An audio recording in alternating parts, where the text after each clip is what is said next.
현대시를 보는데 일단 기본적인 내용들 그래서 오른쪽을 보시면 작품 감상과 이해의 길라잡이 있죠? 그래서 요 정도 수준만 알고 있으면 돼요. 요 정도 수준만. 이 작품은 언제를 배경으로 어떤 주제의식 이러면 되는 거야. 세부적인 내용은 어쩔 수 없어요. 무조건 본문 확인합니다.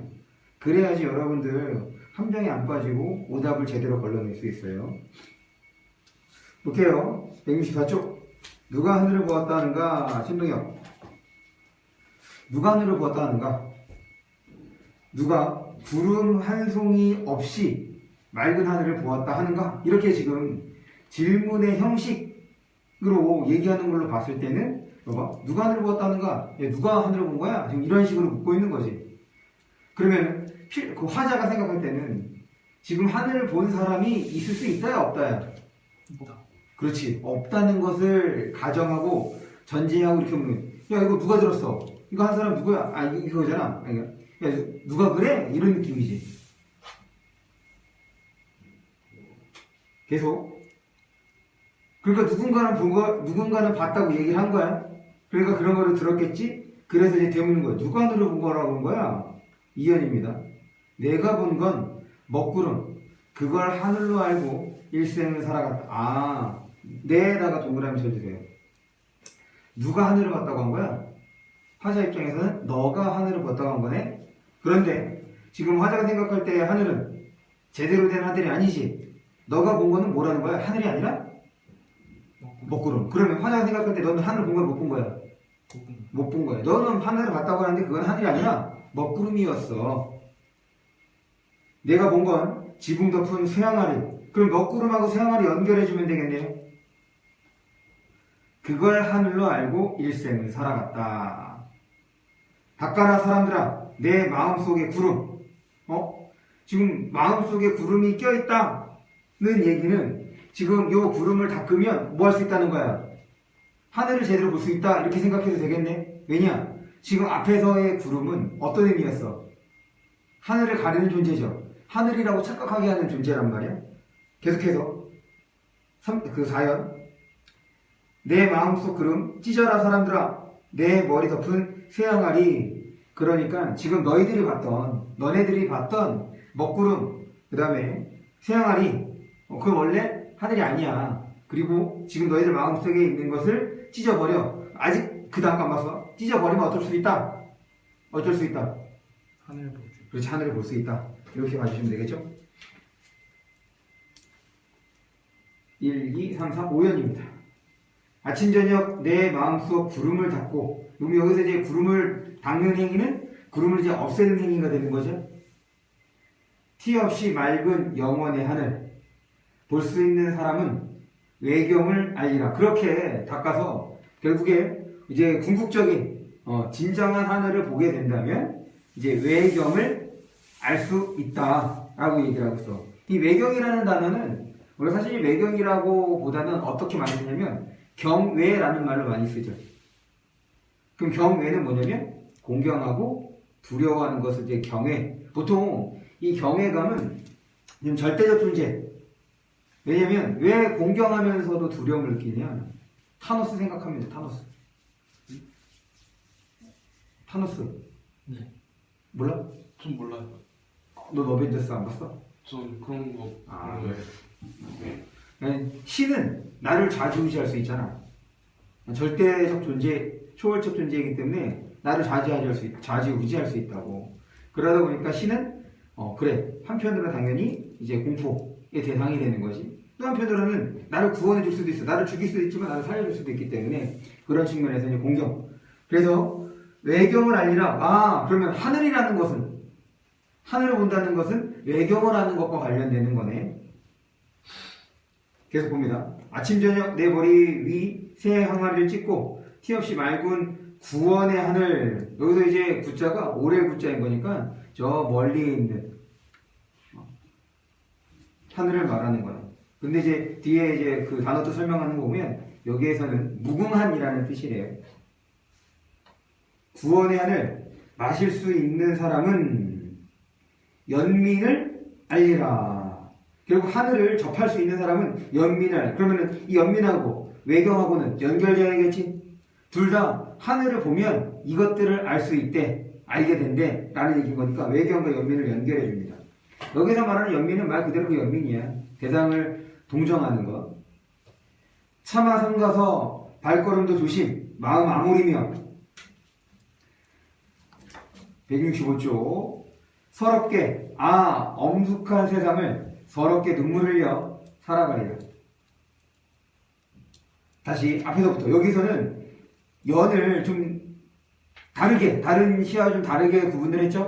보통 이제 연을 하나의 의미 덩어리로서 구성을 하는데 여기에서는 그 다음에 연결될 수 있게끔 다시 한번 봅니다. 연민을 알리라. 차마 삼가서 발걸음도 조심, 마음 아무리며 서럽게, 엄숙한 세상을 서럽게 눈물 흘려 살아가리라.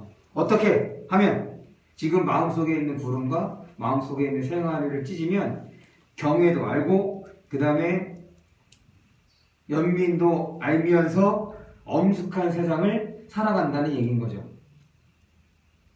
그런데 거기 엄숙한 세상 봐봐. 엄숙한 세상을 서럽게 봐봐. 보통 이제 앞에서 하늘을 얘기할 때 하늘이 어떤 거였냐면 지금 긍정적인, 그래, 티 없이 맑고 깨끗한, 무궁한 이런 거였단 말이야. 그래서 이제 경외감도 느낄 수 있는. 그런데 그런 하늘을 알게 되면 서럽게 산대. 아니 지금 누가 하늘을 보았다 해서 그 진정한 하늘을 본 사람이 없고 너희들은 잘못된 걸 봤는데, 그래서 마음속에 있는 것들을 딱 닦고 사면은 이런 것들을 안대. 그러면서 서럽게 세상을 살아간다는 거야. 왜 그런 거냐? 지금 현실은 어때? 마지막 년 봅니다. 살아가리라. 누가 하늘을 보았다 하는가? 누가 구름 한 자락 없는 맑은 하늘을 보았다 하는가? 현실은 어떤 거야? 여전히 구름에 가려있고 새하늘 아래에 가려있는 거야. 그런데 지금 그것을 걷어내는 것이 아니라 어디에서 뭘 걷어내는 거야? 마음속에서 구름과 새하늘 아래를 걷어내는 거였지. 그러면 이제 뭘 알게 되는 거야? 지금 이연 봐봐, 이연. 지금 너희들이 봤던 거는 하늘이 아니라 먹구름이고, 너희들이 봤던 거는 하늘이 아니라 새하늘이라고 얘기를 하고 있잖아. 그런데 그거를 진짜 하늘로 오해하고 여태까지 살아왔다는 얘기인 거지. 그러면 마음속에 있는 것을 닦으면 뭐가 되는 거야? 오해가? 풀린다. 그렇죠. 풀리는 거야. 오해가 풀린다는 얘기는 우리가 그동안 봤던 게 하늘이 아니었구나, 먹구름이었구나. 봤던 게 하늘이 아니었구나, 새하늘이었구나 라는 것을 알게 되는 거지. 그럼 결국 하늘은 가려져 있다는 사실을 알게 되는 거네. 보고 싶은 걸 못 보게 만드는 바로 세상. 보고 싶은 걸 못 보게 만드는 세상. 그래서 거기에 설명이 되어 있는 것처럼 엄숙한 세상은 억압당한 채 살아가는 세상이 되는 거야. 그러니 어떻게 돼? 서럽게 사는 거지. 그래, 현실의 부조리함. 그러니까 그렇게 지금 이제 마음을 닦고 하면 뭘 깨닫게 되는 거야? 현실의 부조리함을 깨닫게 되는 거란 말이야. 그러니 서럽게 사는 거지. 보통 이렇게 마음을 닦으면 긍정적인 무언가로 바뀌어야 되잖아. 그런데 세상이 바뀌지 않는 거야. 오히려 세상이 원래는 이런 모습인 거구나 라는 것을 이제 깨닫게 되는 거지. 그래서 살아가리라 거기다가 물결 표시해 주세요. 그럼에도 불구하고 살아가겠대요. 뭐 하겠다는 거야? 극복하겠다. 이게 이제 생각하는 게 극복을, 사실 이제 극복이라는 말이 이겨내는 걸 말하는 거거든. 그런데 여기서 이제 이겨내는 건 뭐겠어? 진짜 하늘을 볼 수 있게끔 뭐 해야 돼? 다들 보셔야지. 그게 이기는 거 아니야? 우리가 보통 생각한다는 극복이나 이기는 거는. 그런데 극복을 그냥 그 상황에 지지 않고 견뎌내는 것도 극복이라 생각해 주세요. 다시 극복의 의미를 무언가 이겨내고, 그래서 내가 원하는 무언가로 돌려내고, 그런 것만 극복이 아니라 지금 이 부조리한 상황을 견뎌내는 것도 극복인 거예요.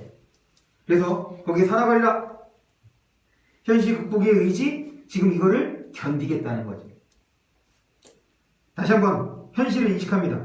누가 하늘을 보았다 하는가? 누가 구름 한 자락 없는 맑은 하늘을 보았다 하는가.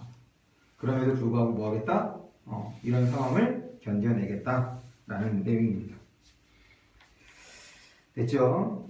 그래서 이거 거기 있는 거 좀 읽어봤어야 되는데 다시 우리 164쪽을 좀 볼게요. 164쪽에 작품의 감상과 이해의 길라잡이 봅니다. 이 작품은 먹구름 끼고 새항아리로 덮인 하늘 아래 즉 구속과 억압 아래서 살아가야 했던 1960년대 거기 60년대에 동그라미 쳐주세요. 현대시도 그렇고 현대소설도 그렇고 여러분들이 그 간단한 근현대사를 알면 근현대사 간단히 알고 있으면 작품 감상에 상당히 많은 도움이 됩니다. 그럼 근현대사의 시작은 일제강점기부터죠. 일제강점기 다음에는 해방 다음에는 한국전쟁, 한국전쟁 다음에는 독재. 네, 독재가 되는 거죠. 그 다음에 이제 뭐 김대중 이렇게 해서 문민정부가 되는데 일단 독재까지 전두환. 그러니까 박정희 이때부터지 사실은 언제부터야? 이승만 때부터. 이승만 독재해서 하야시키고 그러고 난 다음에 다시 이제 뭐 민주화 물결이 일어나려는 차에 박정희가 군사쿠데타 일으키고 그 군사 정권의 연장선에 이제 전두환, 노태우가 있는 거고 거기 전두환, 노태우까지 그래서 이제 민주화 되기 전까지 그 상황들을 여러분 머릿속에 좀 담아 두시면 이제 이런 작품들을 볼 때 억압받는 사회? 그러면 60년대, 70년대, 80년대 이렇게 생각해도 됩니다. 아시겠죠? 계속 읽어볼게요. 1960년대 이 땅의 민중의 삶을 제재로 하고 있다. 하늘은 민중이 자유평을 누리며 살아갈 수 있는 세상을 의미하며 먹구름과 새항아리는 올바른 현실을 가로막아 인간의 본연의 삶을 누리지 못하게 하는 방해물을 의미한다. 4에서 6년에서는 이와 같은 부정적 현실을 극복하기 위한 노력을 촉구하고 있으며 그 바로 뭐라는 거야? 마음속에 있는 것을 닦아내라는 거야. 그래서 현실을 직시하라는 거지. 너희들이 그동안 믿고 왔던 것이 사실은 잘못된 거다. 거짓이었다. 이렇게 되는 거였어. 그래서 7, 8년에서는 부정적 현실을 극복하기 위한 의지. 그래. 그럼에도 불구하고 그래. 마음속에 있는 걷어내니 이제 본질이 보이는 거지. 우리가 살고 있는 곳은 어떤 사회다? 억압받고 있는 엄숙한 사회다. 그러니 서럽게라도 어떻게 하겠다? 견디겠다, 살아가겠다. 이렇게 의지를 다지는 걸로 정리를 해주시면 될 것 같아요. 넘어갈게요.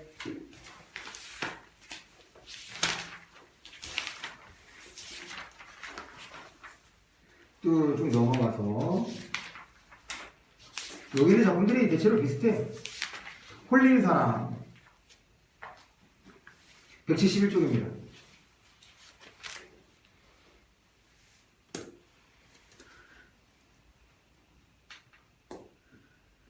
지금 이 홀린 사람이나 볼게. 거기 오른쪽에 마찬가지 작품 감상과 이해의 길라잡이를 보면 우화적인 방식을 통해 거기 우화에다가 동그라미 쳐주세요. 혹시 우화라는 개념 우리가 2학년 때 파수꾼 배웠는데 생각나? 파수꾼 알아?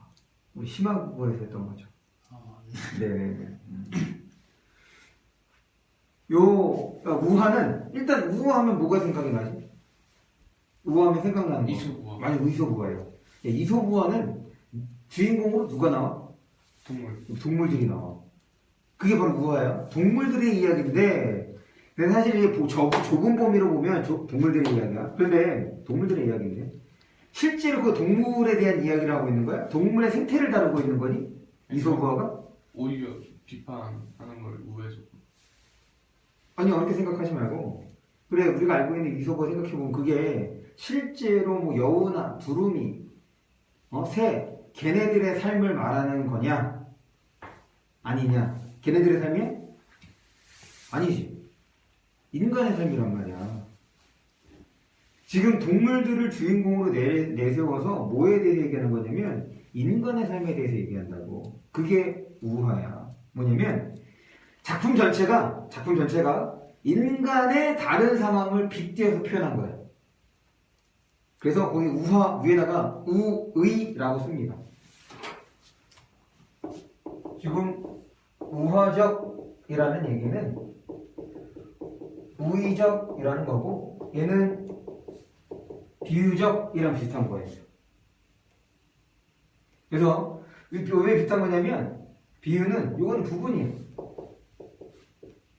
예를 들어서 고사리 같은 손 하면 지금 손을 고사리에 빗댄 거지. 한 부분이란 말이야. 그런데 요 우의적은 요 우화적은 작품 전체의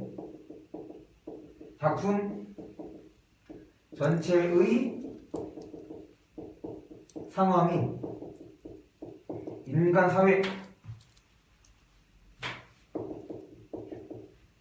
인간 사회 모습을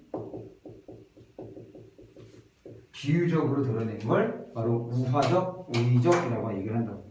지금 여기에 나타난 상황이 사실은 우리 사회에 딱 맞는 상황이다. 이렇게 생각해 주시면 됩니다. 계속 볼게요. 우화적인 방식을 통해 지배층의 기만이 무슨 뜻이야? 남을 알아보는 자만? 기만은 속이는 겁니다. 지배층의 기만적인 통치 방식. 그러면 지배층의 통치 방식인 거니까 당연히 지배받는 사람들을 어떻게 한다는 거야? 속인다는 얘기인 거지.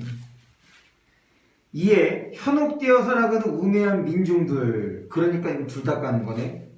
속이는 놈, 너 문제고 속는 놈, 너 문제란 얘기인 거야. 그러면 홀린 사람. 홀린 사람은 뭘 말하는 거겠어? 방금 여태까지 지금까지 읽은 거를 적용을 해봐. 홀린 사람은? 대중. 그렇지. 대중을 의미하는 거지. 무언가에 홀린 거야. 그럼 무언가에 홀렸겠어? 지배층한테 홀린 거야. 지배층의 기만적인 통치 방식에 홀린 거야. 그럼 지배층은 이제 뭐가 되냐? 홀리는 사람이 되는 거지. 오케이? 계속 봅니다. 민중들을 통제하며 비판하고 있는 작품이다. 긍정적 이미지로 자신의 실체를 포장하는 권력자와 그에 아부하는 성동가, 그리고 아무 비판 없이 그분에게 현혹되는 군중들의 모습을 통해 홀린 사회를 풍자하고 있다. 또한 정당한 비판을 하는 목소리를 배제하는 사회의 모습도 비판하고 있는데 그건 이제 끝부분에 나타나요. 이따 봅니다. 홀린 사람. 사회자가 외쳤다. 그래서 이 홀린 사람은 어떤 특성이 있냐면 극적 방식을 취해요. 그러니까 마치 연극처럼 같은, 그러니까 소설과 같은 그렇게 우리가 그 장면을 상상할 수 있게끔. 그러니까 그 상황이 우리 현재, 그 당시에 현재 우리의 사회를 그대로 이제 보여주는, 이렇게. 그래서 우화적인 기법, 이렇게 봐주시면 돼요. 사회자가 외쳤다. 여기 일생 동안 이웃을 위해 산 분이 계시다. 이웃의 슬픔은 이분의 슬픔이었고, 이분의 슬픔은 이글거리는 빛이었다. 사회자는 하늘을 걸고 맹세했다. 그러니까 사회자가 지금 어떤 한 사람을 소개하고 있는 거죠. 계속. 이분은 자신을 위해 푸성기 하나 심지 않았다. 그러니까 어떤 삶을 살아왔다는 거야? 이타적인 삶, 이웃을 위해서 자기 것을 희생해야 오는 그런 삶을 살았다는 얘기인 거야. 눈물 한 방울도 자신을 위해 흘리지 않았다. 사회자는 흐느꼈다. 이런 거죠.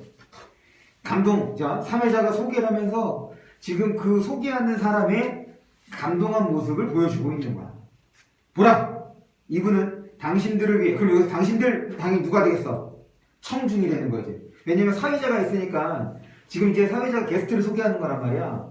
그러니까 지금 이 사회자는 누구를 대상으로? 청중을 대상으로. 그리고 거기서 이 당신들이 바로 이제 청중. 그리고 조금 전에 읽었을 때 청중은 어떤 거였어? 지배받는 사람들, 우매한 민중들, 이렇게 됐던 거죠. 당신들을 위해 죽을 수도 있다. 그분은 일어서서 흐느끼는 사회자를 제지했다. 지금 뭐 하는 거야? 아유, 참아. 나 그 정도는 아니야. 마치 뭐 하는 것처럼, 겸손한 것처럼 모습을 보여주는 거야. 계속 볼게요. 군중들은 일제히 그분에게 박수를 쳤다. 여기서 군중이 바로 당신들이 되는 것이 우매한 민중들. 그러니까 이게 사회자의 소개를 있는 그대로 믿는 사람들이 되는 거야. 사내들은 눈을 먹였고 감동한 여인들은 실신했다. 그때 누군가에다가 동그라미 쳐주시고 별표 주세요. 그분에게 물었다. 당신은 신인가? 여태까지 소개해주는 내용을 보면 도대체 인간이라고는 믿어지지가 않는 거야. 왜? 자기 것은 요만큼도 갖지 않고 모든 것들을 다 누구를 위해서? 이웃을 위해서. 혹은 국민을 위해서 아니면 민중을 위해서 희생이었다는데 이 누군가는 야, 그 마치 저거 신적 존재 아니야? 신 같은 사람 아니야? 그렇게 생각을 하는 거지. 왜? 너무 있을 수 없는 얘기인 거니까. 그런데 사회자도 그렇고 다른 사람들은 어때? 지금 거기에 대해서 의구심을 가졌어, 안 가졌어? 안 가졌어. 그래서 이 누군가는 지금 그런 군중들과는 혹은 사회자와는 다른 존재가 되는 거죠. 계속 봅니다. 그분은 목소리를 향해 고개를 들였다. 당연하지, 자기한테 질문. 그러나 더군다나 어때? 수많은 군중 속에서 완전 다른 목소리지. 거기 있는 군중은 나에 대해서 열광한다고.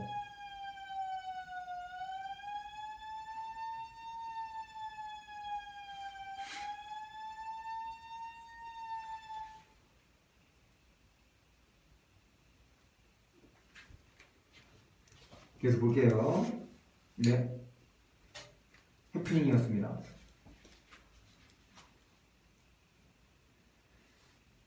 당신은 유령인가? 목소리가 물었다. 그래. 신은 긍정적인 거야. 맞지? 야, 너가 그렇게 정말 신적인 것 같아. 하나는 절대로 그렇게 할 수 없어. 실체할 수 없는 존재인 거야. 그러니까는 이 유령은 신하고는 좀 극단적인 측면에 있는 거라 보면 되겠죠? 도저히 지금 이 사회자가 소개한 내용으로는 인간이라고는 생각하지 않기 때문에 그렇게 이제 물어보는 거야. 그랬더니 저 미치광이를 끌어낸 사회자가 소리쳤다. 사내들이 달려가고 분노한 여인들은 날뛰었다. 여기서 사내들하고 여인들은 어떤 사람들이야?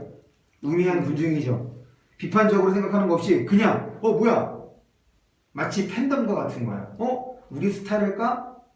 무슨 소리라고 있는 거야? 너 일로 나와. 이렇게 되는 거지.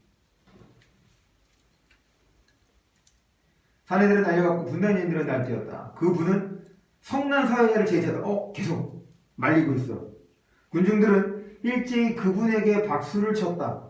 사내들은 울먹였고 감동한 여인들은 실신했다. 그래, 자기한테 비판적인 모습을 보이는 취한 사람까지도 뭐 하려는 모습인 거야? 포용하려는 모습처럼 군중들에게 비춰지는 거죠. 그분의 답변은 군중들의 아우성 때문에 들리지 않았다. 뭔가 이제 당신은 신인가 혹은 유령인가 라고 물었으니 이제 거기에 대해서 대답을 하는데 그것이 제대로 들리지 않았다. 결국 이 사람은 실체를 알 수 없는 사람이 된 거다. 그래서 지금 이렇게 이 상황이 바로 우리 사회의 어떤 모습, 지금 지배층에 대해서 무비판적으로 우리가 보고 있는 것 혹은 무비판적으로 수용하고 있는 것, 그 상황을 꼬집고 있는 것. 둘 다 나쁘다는 거야. 지배층이 원래 쟤네들이 원래 그 개새끼들이었던 거야. 그런데 거기에 대해서 아무 고민 없이 아무 비판 의식 없이 수용하려는 모습 또한 지금 이 화자에게는 혹은 이 누군가에게는 이제 부정적인 모습으로 받아들여지게 되는 거죠. 됐죠? 그래서 뭐 특별히 어려운 건 없습니다. 그래서 그냥 딱 눈에 딱 보이는 상황인 거잖아. 그래서 이 상황이 한데 60년대 이후에 우리의 모습하고 똑같다 이렇게 봐주시면 되겠죠. 그러면은 우리가 조금 전에 본 작품하고 연결해서 한번 생각을 해보자. 조금 전에 본 거는 누가 하늘을 보았다는가? 그럼 여기에서의 바로 먹구름과 그 다음에 또 뭐가 있어? 그 쇠덩어리, 쇠항아리 이런 것들은 결국은 얘네들이 그러니까 군중으로 하여금 본질을 보지 못하게 가리는 거지. 그런 측면에서 본다면 뭐라고도 볼 수 있느냐? 바로 기만적인 통치 수단으로도 볼 수가 있겠네요. 그럴 때 지금 이렇게 여기서 이 홀린 사람에서 홀린 사람이 누군가가 지금 그분한테 이렇게 그분의 존재에 대해서 의심하는 질문을 던진 사람과 같은 역할을 하는 건 조금 전에 봤던 누가 하늘을 보았다 하는가에서는 누가 되겠어? 화자가 되겠죠. 그럼 너네들, 내는 이제 군중들의, 그래서 군중들의 깨우침을 이제 요구하는 작품이라고도 지금 이 작품하고 연결해서 생각해보면 그런 측면을 연결이 되겠죠? 넘어가겠습니다.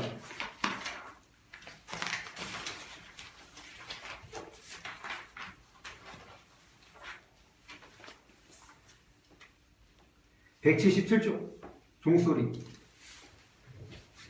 마찬가지 오른쪽을 먼저 볼게요. 작품 감상가 이해의 길라자미. 이 작품은 종소리를 의인화하여 자유를 향한 움직임을 역동적이고 감각적으로 표현하고 있다. 이 세 작품 다 묶을 수 있겠네.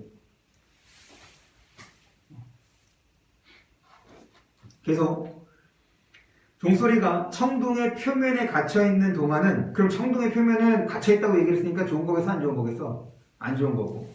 다시 말해 종이 울리지 않는 동안은 칠흑의 감방에 갇힌 것 같이 억압받고 있다고 보고 있으나, 종소리가 종을 떠나 퍼져나가면서 특히 바람을 타고 날아가면서 푸름이 되고 웃음이 되며 악기가 되는 자유를 누리게 된다. 또한 자유를 방해하는 먹구름이 깔릴 때면 종소리는 내성이 되어 억압을 헤쳐나가겠다는 강한 의지를 보인다 라고 해서, 지금 앞에 봤던 두 작품하고 비슷한 의미를 띌 수 있는, 내용적으로 비슷하게 묶일 수 있는 작품들이다, 이렇게 좀 봐주시면 좋겠습니다. 그럼 본문을 봅니다. 종소리. 나는 떠난다. 제목이 종소리이기 때문에 여기서의 나는 뭐라는 거야? 종소리라는 얘기인 거죠. 청동의 표면에서, 그러니까 이제 종에서 일제히 날아가는 진폭의 새가 되어, 그래서 우리 이거 파동이잖아, 맞죠? 그러니까 이제 진폭이 생기는 거고, 그래서 이제 소리가 울려 퍼져 나가는 것을 그렇게 표현하고 있습니다. 광막한 하나의 울음이 되어 하나의 소리가 되어, 그래서 진폭의 새, 울음, 소리 다 같은 거고 결국 나가 원하는 삶의 모습인 거죠. 이연입니다. 인종은 참고 기다리는 거, 견뎌내 참고 있는 것을 말하는 겁니다. 인종은 끝이 나는가? 더 이상 이제 참을 필요가 없지. 왜? 나는 종소리로 지금 종에서 떠나니까. 청동의 벽에 역사를 가두어 놓은 칠흑의 감방에서 나는 바람에 실려 들에서는 푸름이 되고 된다. 꽃에서는 웃음이 되고 천상에서는 악기가 된다. 먹구름이 깔리면 하늘의 꼭지에서 터지는 뇌성이 되어, 그래서 뇌성은 설명이 뭐라고 되어 있어? 천둥소리지 뭐. 가루의 음향이 된다. 그래서 뭐가 됐던 간에 나 어떡하겠다, 지금 소리로 떠나겠다라는 이제 의지를 보여주고 있는 거예요. 작품은 그렇게 어렵지 않아요.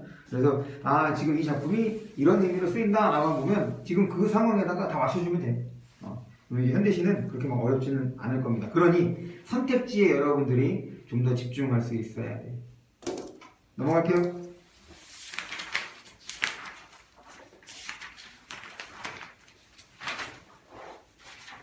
우리 시험이 한 주 연기됐기 때문에 아마 지금 지난번에 얘기했던 것처럼 우리가 이제 볼 수 있는 것들 다 보면 빠르면 한 2주가량의 시간이 남을 거고 그럴 거예요.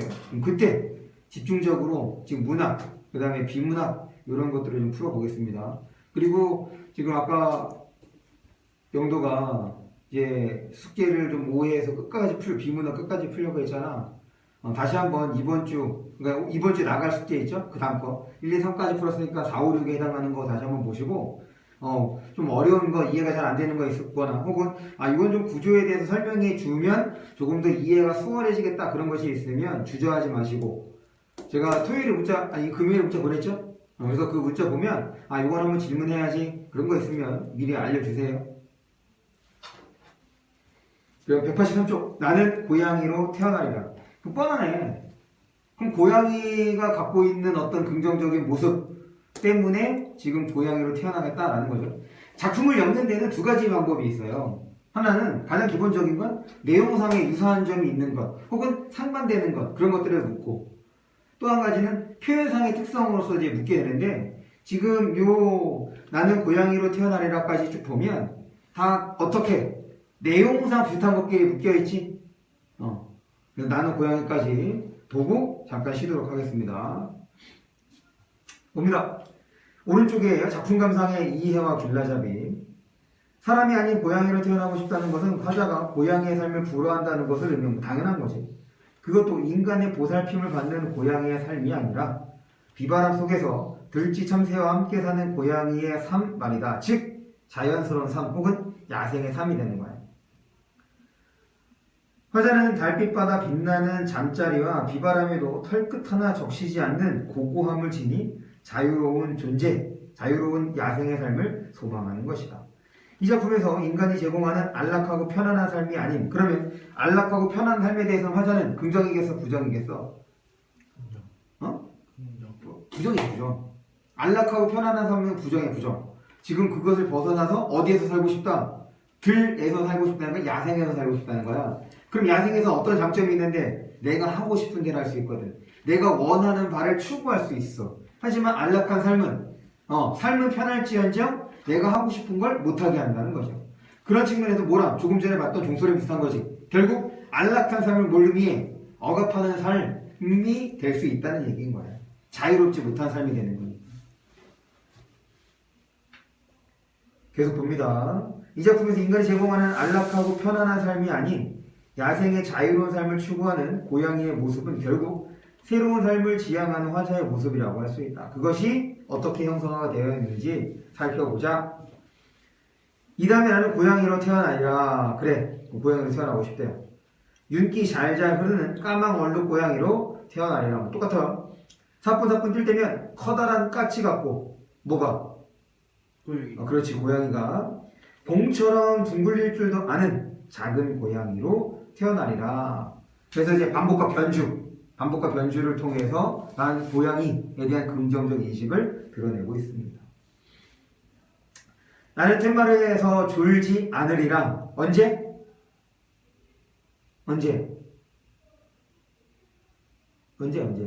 고양이로 태어나면. 사기 그릇의 우유도 할지 않으리라. 졸지 않으리라, 할지 않으리라. 그러면 텐마르와 바로 사기 그릇의 우유가 바로 뭐라는 거야? 화자가 생각할 때 부정적인 거지. 부정적인 모습이 되는 거죠. 그런데 이제 거기 사기 그릇의 우유 봐봐. 먹을 거란 말이야. 여기에 담겨있는 거 먹지 않겠다. 그럼 여기에 있는 것이 부정적인 거고, 지금 고양이의 삶으로서는 살고 싶지 않은. 그럼 텐마르도 그렇고 이렇게 우유 담아주는 그릇도 그렇고 다 어디 있는 거야? 인간이 제공해 주는 거잖아. 그러니까 인간이 제공하는 안락한 삶, 편안한 삶을 살지 않겠다라는 얘기를 지금 드러내고 있는 거예요. 그래서 어디를 갈 거냐? 가시덤불 속에 누벼. 거기 가시덤불 속에다가 동그라미 쳐주세요. 바로 지금 고양이 화자가 지향하는 공간이 되는 거지. 어디랑 대비가 된다고? 대조가 된다고? 텐마르랑 대조가 되는 거예요. 가시덤불 속을 누벼 너른 벌판으로 나아가리라. 가시덤불 속, 그 다음에 너른 벌판 다 마찬가지겠죠. 거기서 들쥐와 뛰어놀리라. 배가 고프면 살금살금 참새떼를 덮치리라. 그들은 놀라 후다닥 달아나겠지. 참새떼는 폴짝폴짝 뒤따르리라. 꼬마 참새는 잡지 않으리라. 팔딱거리는 고놈을 앞발로 툭 건드려 놀래주기만 하리라. 이제 고양이로서의 삶을 누리겠다 혹은 즐기겠다는 거야. 그리고 곧장 내다라. 제일 큰 참새를 잡으리라. 그래서 고양이로 살면서 얘가 추구하는 것은 지금 너른 벌판에서 자유롭게 살면서 배고플 때 먹고 놀고 싶을 때 노는 그런 삶을 살겠다라는, 자유로운 삶을 살겠다라는 얘기를 하고 있어요. 이연입니다. 이윽고에다가 세모 쳐주세요. 시간의 경과야. 해는 기울어 바람은 스산해지겠지. 언제? 내가 고양이가 돼서 넓은 벌판에서 뛰어놀 때, 그렇게 실컷 놀다 보면 이제 저녁이 될 거야.